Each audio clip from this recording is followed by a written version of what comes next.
In this video, we will have a look at the theme of this novel, A Portrait of the Artist as a Young Man.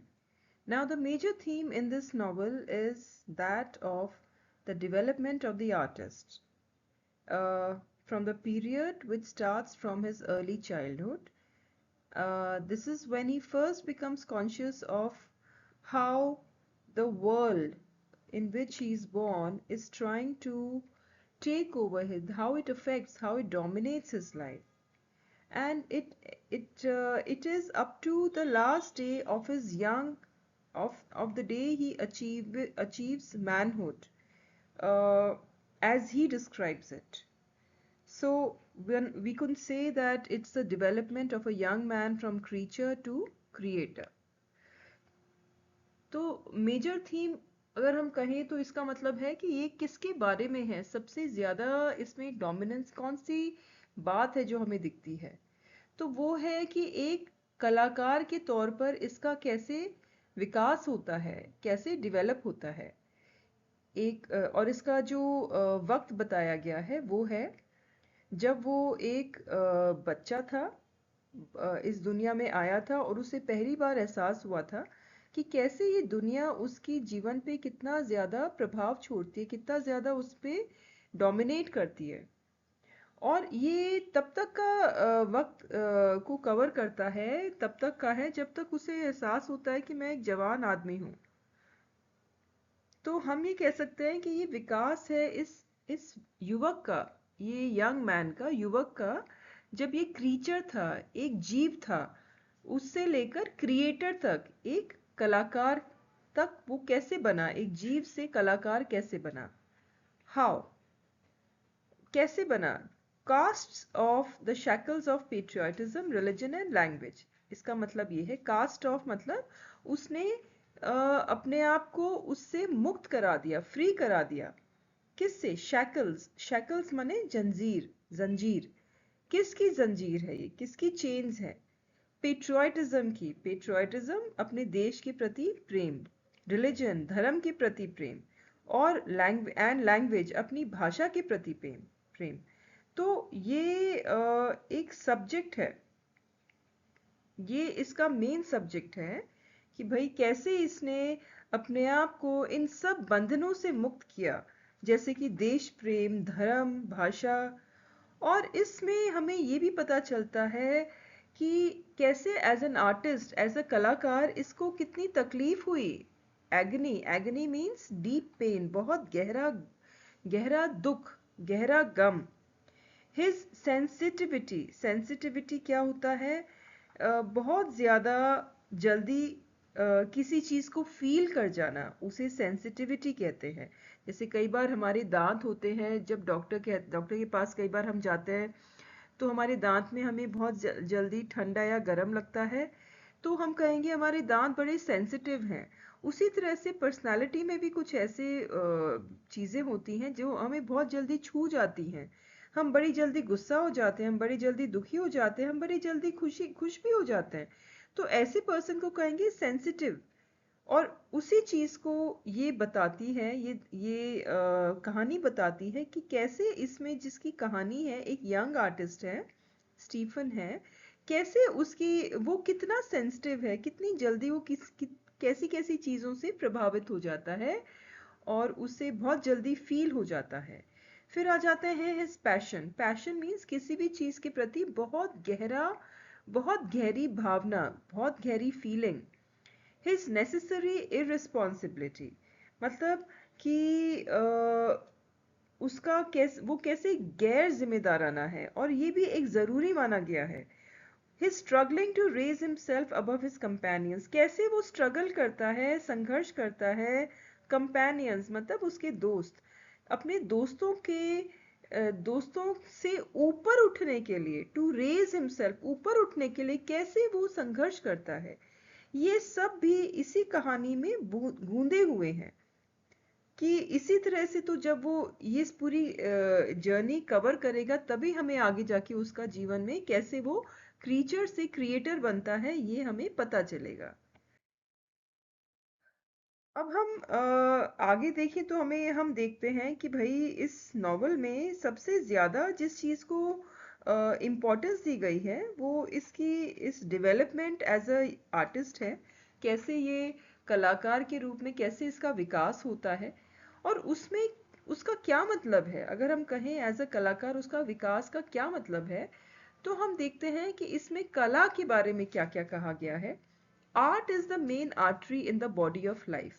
मतलब कला, art माने कला, कला जो है वो एक मेन आर्टरी है। मेन आर्टरी मतलब जो हमारे शरीर में मेन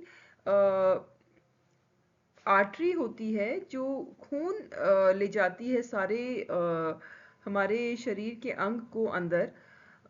वो मेन जो रोड है जिसके थ्रू खून जाता है वो आर्टरी कहलाता है। जो मुख्य, मेन मतलब मुख्य, मुख्य आर्टरी, बॉडी ऑफ लाइफ। उसी कारण से हमारे जीवन में हमारे शरीर को जान मिलती है, हमारी उसको जिंदगी मिलती है, क्योंकि जब सभी अंगों के पास खून टाइम पे पहुंचेगा तभी तो हमारा शरीर जीवित रहेगा।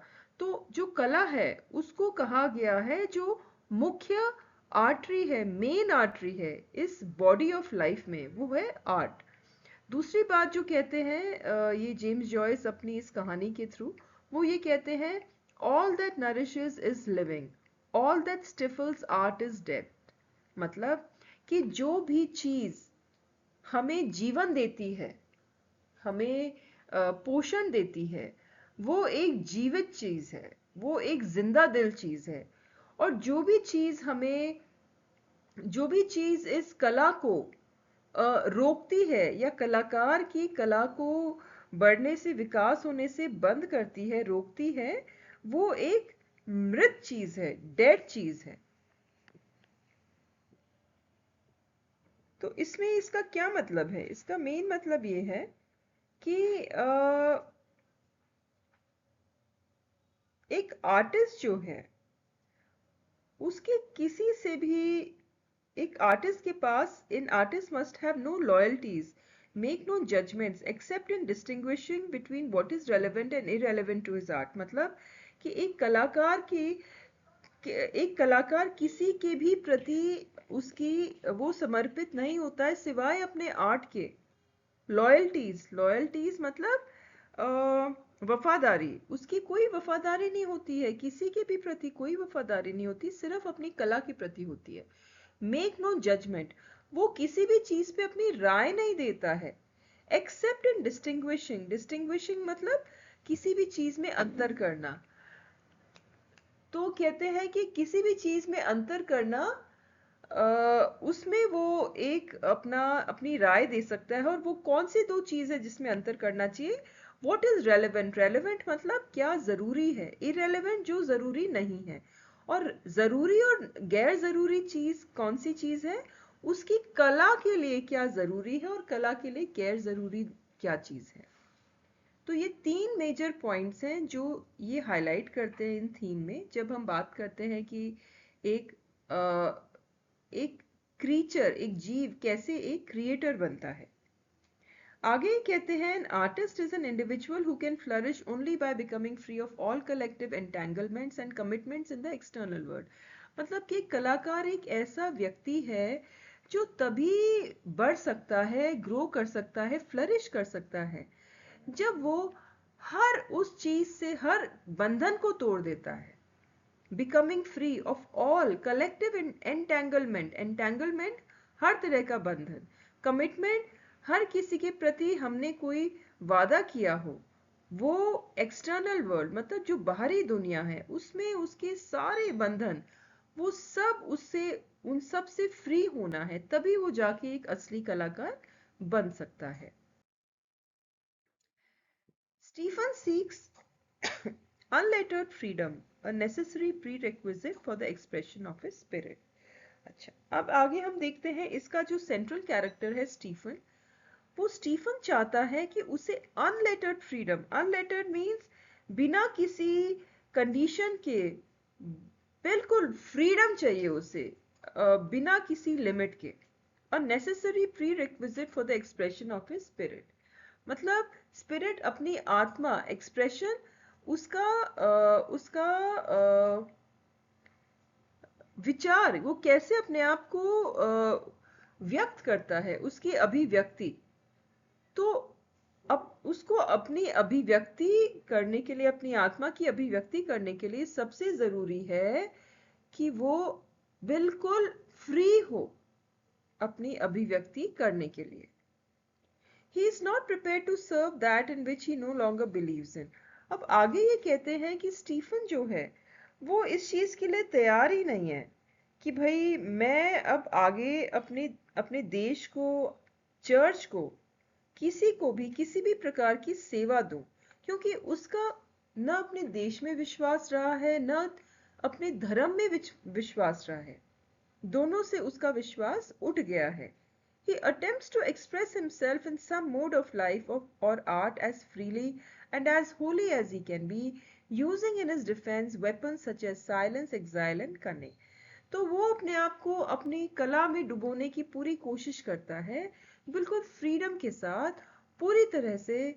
और उसे अपने बचाव में वो क्या क्या चीजें इस्तेमाल करता है, कौन से हथियार हैं जो वो यूज करता है। वेपन्स, साइलेंस, बिल्कुल नहीं बोलना, शांति, चुप रहना।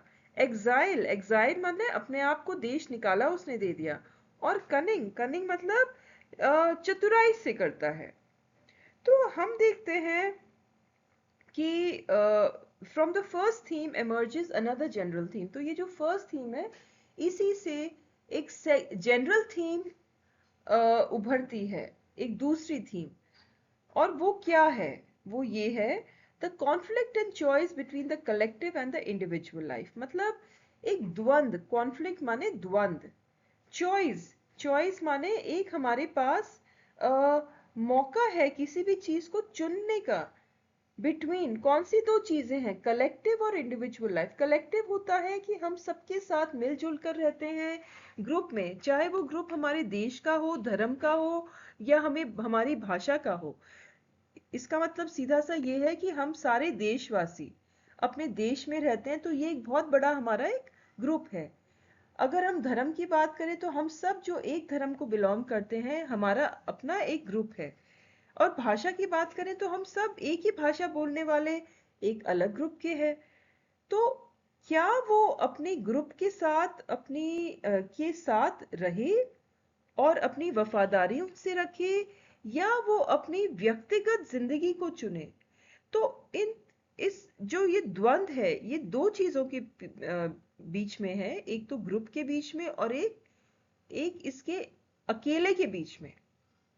और ये किसको चुने, कब चुने? ऐसा जरूरी नहीं हमेशा वो एक चीज चुनता है। तो उसका जो एक कॉम्बिनेशन है कि कब मैं ग्रुप को चूज करूंगा, कब मैं खुद को चूज करूंगा, इंडिविजुअल को करूंगा, इस बीच का जो द्वंद है, उसी के बारे में पूरी कहानी में दिखाया जाता है।